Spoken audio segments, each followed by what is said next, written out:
எல்லாருக்கும் வணக்கம். என்னோட 2 இயர் ஓல்ட் கிட்டோட காலையிலேருந்து நைட் வரைக்கும் அவங்க என்ன சாப்பிட்டாங்கங்கிறத ஃபுல் டீட்டெயில்ஸாக இந்த வீடியோவில் சொல்லியிருக்கேன்.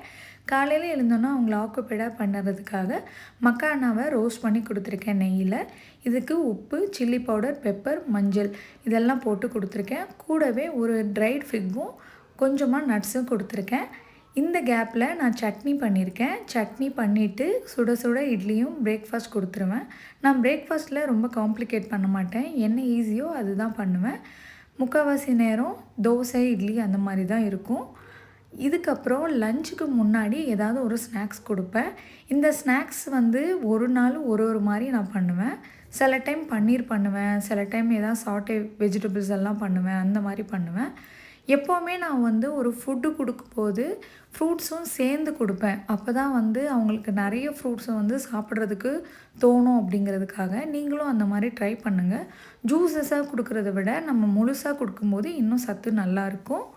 வடைக்கு மாவை அரைச்சிட்டு தண்ணி இல்லாமல் நீங்கள் அரைச்சிங்கன்னா வடை நல்ல ஷேப்பாக வரும். இதுவுமே நல்ல ஷேப்னால் எனக்கு தெரியல, பட் முடிஞ்ச லெவலுக்கு நான் நல்லா கொண்டு வர பார்ப்பேன். இந்த மிட் லஞ்ச் ஸ்நாக்ஸை அவங்களுக்கு கொடுக்குறதுக்கு நான் சட்னியோடு கொடுக்குறேன். கொஞ்சமாக குக்கும்பரும் வச்சுக்கிறேன். இந்த கேரட் ரைஸ் ரெசிபி மிஸ் ஆகிடுச்சு. நான் இன்னொரு வீடியோவில் கண்டிப்பாக ஷேர் பண்ணுறேன். இதுதான் லஞ்சுக்கு இன்றைக்கி கொடுத்துருக்கேன். கூடவே பப்பாயாவும் கொடுத்துருக்கேன். அதுக்கப்புறம் பார்த்திங்கன்னா அவங்க நேப் எடுத்துருவாங்க. ஸோ அதுக்கப்புறம் 2 ஹவர்ஸ்க்கு அப்புறம் ஈவினிங் ஆகிடும். அந்த டைமில் நான் கொஞ்சம் ஃப்ரூட்ஸ் எல்லாம் கட் பண்ணி கொடுத்துருப்பேன்.